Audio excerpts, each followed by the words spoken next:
জয়গুরু সুপ্রভাত। পরমপিতা রাতুলরাঙা চরণে ভক্তিপূর্ণ ভূমিষ্ঠ প্রণাম জানিয়ে শুরু করছি দীপরক্ষী গ্রন্থ থেকে পাঠ। সন্ধ্যা হয়ে এলো। শ্রী ঠাকুর বড়াল বাংলোর বারান্দায় এসে বসলেন। চারিদিকে আলো জ্বেলে দেওয়া হয়েছে। কাছে মায়েরা কয়েকজন আছেন। কাঠের মিস্ত্রি ভজন এসে প্রণাম করে বলল, একটু বাজার যাব, শীত পড়ে গেছে, গায়ের চাদর কিনতে হবে। শ্রী ঠাকুর, কার চাদর? ভজন, ওই মিস্ত্রিদেরও আছে, আমারও একটা কিনতে হবে। শ্রী ঠাকুর, চাদর কেনার জন্য কাজ কামাই করে বাজারে যাওয়ার দরকার নেই, অন্য কাম থাকে তো যা, নতুবা চাদরের জন্য বাজারে যেতে হবে না। ভজন মিস্ত্রি আবার তার কাজের জায়গায় ফিরে গিয়ে কাজে বসলো। শ্রী ঠাকুর বীরেন্দাকে ডেকে খুব ভালো 4টি চাদর কিনে আনতে বললেন। আরও একটি দাদাকে আর 4খানা আনতে আদেশ দিলেন। চাদরগুলি যাতে কাল সকালেই এসে যায় সে কথা বিশেষভাবে বলে দিলেন। তপবনের শিক্ষক হরিপদদা গত অধিবেশনের পর বাড়ি গিয়েছিলেন। আজ এইমাত্র ফিরে এসে প্রণাম করলেন। তাকে দেখে শ্রী ঠাকুর উৎফুল্ল হয়ে বলে উঠলেন, আইছিস?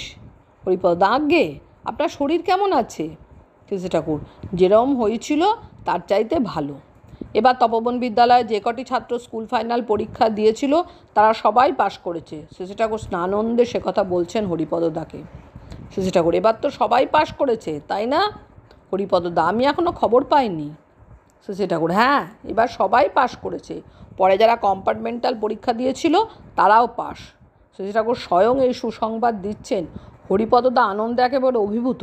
একটু পরে তিনি উঠে হাত মুখ ধুতে গেলেন। হাউজারম্যানদা এসে প্রণাম করে বসলেন।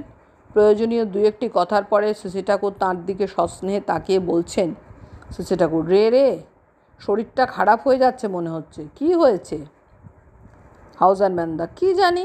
শ্রী ঠাকুর, খিদে টিদে লাগে তো? হাউজারম্যানদা, হ্যাঁ, তা লাগে। শ্রী ঠাকুর, পায়খানা পরিষ্কার হয় তো? হাউজারম্যানদা, হচ্ছে। কাছে ডাক্তার ননী মণ্ডলদা বসেছিলেন। তাকে বলছেন, ওর স্টুলটা আর একবার পরীক্ষা করে দেখিস তো, তুই নিজে নিয়ে করবি কিন্তু। ননীদা, আচ্ছা। শ্রী ঠাকুর, কতদিন আগে স্টুল দেখেছিস? হাউজারম্যানদা, 7-8 দিন আগে। তখন হুকওয়ার্ম ছিল, তারপর ওষুধ খেয়েছি। শ্রী ঠাকুর, ও খালি পায়ে বেড়ায়, মাঠে পায়খানাও যায় খালি পায়ে। এখানে হুকওয়ার্ম খুব বেশি। ননীদা, হ্যাঁ, এখানে ওটা একটু বেশি আছে। শ্রী ঠাকুর, আমি এত করে কই খালি পায়ে মাঠে ঘাটে যাস নে কেন? পায়খানা যাওয়ার জন্য একটা রাবারের জুতো কিনে রাখলে পারো, দামও তো বেশি না, করলেই হয়। হাউজারম্যানদা, আচ্ছা, কিনে নেবো। রাত বেড়ে যাচ্ছে। শ্রী ঠাকুর ঘরে যেয়ে বসলেন। এই সময় রমনদার মা এলেন একখানা আসন হাতে করে।